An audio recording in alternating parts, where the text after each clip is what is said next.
all, welcome back to my channel. I'm Sagrika and I'm back with some new tips and tricks for you. So आज मैं कुछ अपने experience से आपको बहुत अमेजिंग बातें बताने वाली हूँ बेबी से रिलेटेड। वो ये है कि कैसे आप अपने अल्ट्रासाउंड की रिपोर्ट को देख के पता लगा सकते हैं कि आपकी नॉर्मल डिलीवरी होगी या नहीं।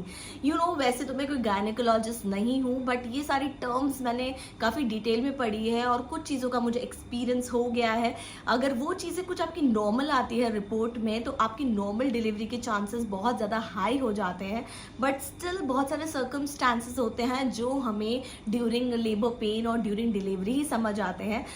तो प्लीज़ मेरी किसी भी चीज़ को आप एकदम ऐसे दिल पे ना ले लें कि अगर मैंने ये बोला है तो ये होगा ही, लेकिन स्टिल मैं जो भी बातें बता रही हूँ वो सारी ऑथेंटिक हैं और ये सारी हेल्पफुल रहेंगी आपकी नॉर्मल डिलीवरी के लिए। आप भी जानना चाहते हैं कि आपकी नॉर्मल डिलीवरी के चांसेस कितने ज़्यादा हाई हैं, तो आप अपनी 8th मंथ के लास्ट में जो एक सोनोग्राफी होती है वो वाली रिपोर्ट ले लीजिए, या फिर आप जो 9th मंथ के इनिशियल में जो सोनोग्राफी आती है वो वाली रिपोर्ट भी ले सकते हैं। मेरे पास मेरी 8th मंथ की सोनोग्राफी की रिपोर्ट है, आप देख सकते हैं। और आपके पास जो भी रिपोर्ट है वो ले लीजिए और वन बाय वन हम सारे पॉइंट्स डिस्कस करेंगे। अगर आपके सारे टिक मार्क होते हैं तो get ready for normal delivery, and अगर कुछ नहीं होता तो वो चीज़ें एंड तक कई बार चेंज भी हो जाती हैं और नॉर्मल भी हो जाती है चीज़ें, तो आपको टेंशन लेने की बात नहीं है। मैं एक सिर्फ नॉर्मल एक अपनी राय दे रही हूँ जो चीज़ें नॉर्मल डिलीवरी के लिए हेल्पफुल होती है। सो फर्स्ट जो पॉइंट है जो आपको अल्ट्रासाउंड रिपोर्ट में देखना है वो है फीटल हार्ट रेट, जो कि बहुत ज़्यादा इंपॉर्टेंट पॉइंट है कि आपके बेबी की हार्ट रेट कैसा है। तो अगर आपके बेबी का हार्ट रेट जो है वो 110 से 160 बीट्स पर मिनट यानी कि बीपीएम के बीच में है तो फिर आपके हाई चांसेस हैं नॉर्मल डिलीवरी के। दैट मीन्स आपके बेबी की हार्ट रेट एकदम नॉर्मल है। अगर 110 से 160 के बीच में रेंज नहीं करती या बहुत ज़्यादा लो है, बहुत ज़्यादा हाई है, तो कई बार ये चीज़ थोड़ी सी रिस्की हो जाती है, जिससे आपके नॉर्मल डिलीवरी के चांसेस थोड़े से कम हो जाते हैं। मेरे बेबी का हार्ट रेट जो है वो आया है 133 बीपीएम, जो कि कम्प्लीटली नॉर्मल है और इन रेंज है। तो अगर आप भी देख लीजिए कि आपका इस रेंज में आ रहा है या नहीं। अगर आपका फीटल हार्ट रेट इस रेंज में है दैट मीन्स आपका बेबी एकदम परफेक्टली फाइन है और आप नॉर्मल बर्थ दे सकते हैं। नेक्स्ट जो इम्पॉर्टेंट पॉइंट है जिस पे नॉर्मल डिलीवरी बहुत ही ज़्यादा डिपेंड करती है वो है आपके बेबी की पोजीशन, कि बेबी की पोजीशन क्या है। ऐसा कहा जाता है फर्स्ट टाइम डिलीवरी में तो बेबी जो है 8th मंथ के एंड तक जो है पोजीशन ले लेता है, सेकेंड टाइम में इतनी जल्दी नहीं लेता, बट स्टिल कई बार ले भी लेता है, लेकिन बेबी मूव करता रहता है क्योंकि सेकेंड टाइम पे आपका यूट्रस का साइज थोड़ा बड़ा हो जाता है तो उसके पास थोड़ी स्पेस रहती है। तो अगर आपकी जो अल्ट्रासाउंड रिपोर्ट है उस पे बेबी की जो पोजीशन है, यानी कि आपकी रिपोर्ट पे लिखा होगा प्रेजेंटेशन, तो अगर वो सिफेलिक है तो cephalic means head down position. तो अगर हेड डाउन पोजीशन भी लिखा हो सकता है आपकी रिपोर्ट पर, मेरी रिपोर्ट पे सिफेलिक लिखा है, मेरे बेबी ने सिफेलिक पोजीशन पे आ गया यानी कि हेड डाउन पोजीशन में आ चुका है। इसकी जगह आपको वर्टेक्स प्रेजेंटेशन भी लिखा आ सकता है। तो ये तीनों चीज़ें एक ही होती है, वर्टेक्स प्रेजेंटेशन, सिफेलिक प्रेजेंटेशन और हेड डाउन पोजीशन। तीनों में से कुछ भी आपकी अल्ट्रासाउंड रिपोर्ट पे लिखा हुआ आ सकता है। इन तीनों में से कुछ भी लिखा है दैट मीन्स आपकी नॉर्मल डिलीवरी के चांसेस हाई हैं क्योंकि आपके बेबी ने पोजीशन ले ली है। बट समटाइम्स कुछ केसेस में ब्रीच पोजीशन भी होती है बेबी की, दैट इज कम्प्लीटली ब्रीच होती है, यानी कि आधा टेढ़ा हो जाता है बेबी, जिसकी वजह से नॉर्मल डिलीवरी कई बार बहुत ज़्यादा डिफिकल्ट हो जाती है और इमरजेंसी सी सेक्शन करना पड़ता है। तो ब्रीच पोजीशन भी 3 टाइप की होती है, कंप्लीट ब्रीच होती है, फ्रैंक ब्रीच होती है, जिसकी वजह से जो सर ब्रीच पोजीशन मतलब होता है कि बेबी का सर अभी भी ऊपर है और पैर नीचे है। लेकिन इन सब फ्यू केसेस पग पाली आपने सुना होगा, पैरों से भी डिलीवरी कई बार हो जाती है। तो वो डॉक्टर पे डिपेंड है और बेबी की पोजीशन पे डिपेंड है कि वो उसके लिए सेफ है या नहीं है। तो वो आपकी गायनेक आपको बता पाएगी कि अगर आपकी बेबी ब्रीच पोजीशन में तो नॉर्मल डिलीवरी करना मतलब रिस्की है या फिर इजी गोइंग है, तो वो आपकी गायनेक उस टाइम आपको सजेस्ट करेगी कि आपके लिए क्या सही रहेगा। नेक्स्ट जो बहुत इंपॉर्टेंट रोल प्ले करता है नॉर्मल डिलीवरी के लिए वो है आपके प्लेसेंटा की पोजीशन। अगर आपकी प्लेसेंटा की पोजीशन एंटीरियर है या फिर पोस्टीरियर है तो दैट इज़ कम्प्लीटली नॉर्मल। इससे आपकी नॉर्मल डिलीवरी के चांसेस बहुत ज़्यादा हाई हो जाते हैं। लेकिन in few cases like placenta previa की प्रॉब्लम होती है, यानी कि जो प्लेसेंटा है वो यूट्रस के एकदम माउथ पे होता है, जिसकी वजह से बेबी का नॉर्मल डिलीवरी करना इम्पॉसिबल हो जाता है, बहुत ज़्यादा रिस्की भी हो जाता है। कई बार प्लेसेंटा प्रीविया के केसेस में बेड रेस्ट भी कहा जाता है बिकॉज वो थोड़ी सी रिस्की पोजीशन होती है प्लेसेंटा की।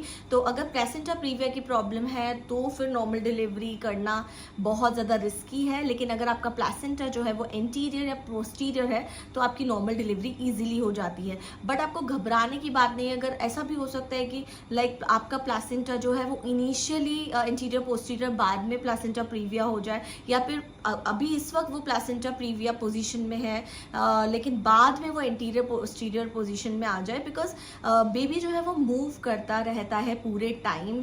तो वो तो एंड टाइम पे ही पता चलता है कि आपका प्लेसेंटा सही पोजीशन में है या नहीं। तो आपको ज़्यादा खुश होने की भी ज़रूरत नहीं, ज़्यादा दुखी होने की भी ज़रूरत नहीं, ज़्यादा सोचने की भी ज़रूरत नहीं है। तो जो भी है ये सब चीज़ें नेचुरल होती हैं। बट मैं सिर्फ आपको इन्फॉर्मेशन दे रही हूँ कि अगर प्लेसेंटा प्रीविया पोजीशन में है तो नॉर्मल डिलीवरी करना बहुत ज़्यादा रिस्की हो जाता है। नेक्स्ट जो चीज़ है जो कि बहुत ज़्यादा इंपॉर्टेंट रोल प्ले करती है आपकी नॉर्मल डिलीवरी में वो है बेबी का वेट। यस, अगर आपके बेबी का वेट जो है वो रेंज कर रहा है 2.5 kg से लेकर 3.5 kg तक, तो आपके नॉर्मल डिलीवरी के चांसेस बहुत ज़्यादा हाई हो जाते हैं। वैसे तो 2.5 kg से कम बच्चे भी बर्थ लेते हैं नॉर्मल डिलीवरी में, और 3.5 kg के 4 kg तक के भी बच्चे बर्थ लेते हैं नॉर्मल डिलीवरी में। लेकिन जो एक आइडियल रेंज होती है बेबी वेट की 2.5 kg से 3.5 kg, ये नॉर्मल डिलीवरी के लिए बहुत ज़्यादा आइडियल मानी जाती है और इससे बहुत इजी गोइंग नॉर्मल डिलीवरी हो जाती है। लाइक इवान के टाइम पे इवान का बर्थ वेट 2.7 kg था जो कि नॉर्मल डिलीवरी के लिए एकदम आइडियल था और मेरी बहुत इजीली नॉर्मल डिलीवरी हो गई थी। तो ये एक आइडियल वेट रेंज है। वैसे तो आजकल हर चीज़ पॉसिबल है, बट चांसेस की बात कर रहे हैं हम तो 2.5 kg से 3.5 kg में हायर चांसेस होते हैं फॉर नॉर्मल डिलीवरी। नेक्स्ट जो चीज़ है जो कि बहुत ज़्यादा इंपॉर्टेंट रोल प्ले करती है नॉर्मल डिलीवरी में वो है एमनियोटिक फ्लूइड, यानी कि आपका जो अंदर पानी है बच्चेदानी में वो बहुत ज़्यादा इंपॉर्टेंट रोल प्ले करता है आपकी नॉर्मल डिलीवरी के लिए। तो ये बहुत ज़्यादा कम भी नहीं होना चाहिए, बहुत ज़्यादा भी नहीं होना चाहिए, दोनों ही खतरनाक होते हैं एक्चुअली। और इसकी रेंज जो है वो 5 to 6 से नीचे तो जानी ही नहीं चाहिए। अगर आपका लाइकर बहुत ज़्यादा कम है यानी कि आपका एमनियोटिक फ्लूइड बहुत ज़्यादा कम है तो आपकी नॉर्मल डिलीवरी के चांसेस बहुत ज़्यादा कम हो जाते हैं और रिस्क हो जाती है, क्योंकि एडिक्वेट वाटर नहीं होता बेबी के लिए। और अगर बहुत ज़्यादा भी आपका फ्लूइड है एमनियोटिक तो वो भी रिस्की है, बिकॉज वो क्या होता है ना, बच्चा फिर तैरता ही रह जाता है अंदर पानी में, हेड डाउन पोजिशन आने में उसको बहुत ज़्यादा प्रॉब्लम होती है। तो वो एडिक्वेट अमाउंट में होना चाहिए। अगर आपका एमनियोटिक फ्लूइड, तो आपकी सोनोग्राफी रिपोर्ट जो है उसमें या तो लाइकर लिखा होगा या फिर AFI लिखा होगा। जैसे कि मेरा तो 10 to 11 है लाइकर, जो कि बहुत अच्छा माना जाता है। तो एडिक्वेट है मेरा और कम्प्लीटली सही है एक नॉर्मल डिलीवरी के लिए, जितना चाहिए होता है उतना। तो आप जो है क्योंकि आजकल पानी की कमी हम बहुत ज़्यादा सुनते हैं, लाइक कि एमनियोटिक फ्लूइड कम हो गया, वो इसलिए क्योंकि थ्रू आउट द प्रेगनेंसी जो लेडीज़ है वो बहुत ज़्यादा पानी नहीं पीती, लिक्विड डाइट नहीं लेती, नारियल पानी नहीं पीती, जूसेस नहीं पीती। तो आपको थ्रू आउट दी प्रेगनेंसी अगर आपको ये प्रॉब्लम फेस नहीं करनी तो बहुत ज़्यादा लिक्विड डाइट लीजिए, पानी पीते रहिए, पानी की कमी नहीं होगी तो नॉर्मल डिलीवरी के चांसेस बहुत ज़्यादा बढ़ जाएंगे। एंड लास्ट पॉइंट है जो कि है एम्बिलिकल कॉर्ड। कई बार हम सुनते हैं कि बच्चे ने अपनी नाल फंसा ली गले में जिसकी वजह से नॉर्मल डिलीवरी नहीं हो पाई। तो कई बार बच्चा इस पोजीशन में आ जाता है जिसकी वजह से उसके गले में उसकी एम्बिलिकल कॉर्ड जो है वो फंस जाती है, लूप लगा लेता है। तो वो देखना है सिंगल लूप है, कितने लूप उसने लगाए, किस तरीके से लगाए हैं। कई बार बहुत ईजी गोइंग नॉर्मल डिलीवरी हो भी जाती है अगर डॉक्टर चेक करती कि नहीं इतना ज़्यादा रिस्की नहीं है जिस तरीके से उसने नाल लपेटी है वो इतना रिस्की नहीं है बेबी के लिए, तो उन केस में भी हो जाती है नॉर्मल डिलीवरी। बट कई बार बच्चा नाल इस तरीके से फंसा लेता है कि नॉर्मल डिलीवरी होना बहुत ही ज़्यादा डिफिकल्ट हो जाता है, तो वो भी एम्बिलिकल कॉर्ड भी देखी जाती है कि बेबी की ठीक है या नहीं, तो जिससे आपकी नॉर्मल डिलीवरी के चांसेस बढ़ जाते हैं। तो ये सब चीज़ें तो भगवान के हाथ में ही होती हैं एक्चुअली, और हमें भगवान पे ही छोड़ देना चाहिए, ज़्यादा भी नहीं सोचना चाहिए। बट हमें कोशिश हमारी तरफ से जो है वो 100% करना चाहिए, हार नहीं माननी चाहिए, क्योंकि आजकल देखा जा रहा है कि ज़्यादा से सी सेक्शन तो इसीलिए ही हो रहे हैं क्योंकि जो लेडी है वो थोड़ा सा घबरा जाती है, डर जाती है। ट्रस्ट मी कि नेचुरल प्रोसेस है, और अगर हमारी सब चीज़ें नॉर्मल है तो एक बार हमें ट्राई करने में कुछ भी नहीं जाता, हमें डेफिनेटली ट्राई करना ही चाहिए। सो आई होप ये वीडियो आप सभी के लिए हेल्पफुल रहा होगा। अगर रहा है तो प्लीज़ लाइक कर दीजिए। अभी मैं 9th मंथ में हूँ अपनी प्रेगनेंसी की, जिसके 10 डेज निकल गए हैं, और नेक्स्ट 15-20 डेज में मेरी भी डिलीवरी कभी भी हो सकती है। So I am really excited to welcome my second born baby. और लाइक फिर भी मैं आप सभी के लिए ज़्यादा से ज़्यादा वीडियोज़ लेकर आ रही हूँ, इन्फॉर्मेटिव वीडियोज़ लेकर आ रही हूँ, क्योंकि मैं सोच रही हूँ डिलीवरी के पहले जितना वीडियोज़ आप सभी के लिए बना लूँ उतना ज़्यादा अच्छा रहेगा।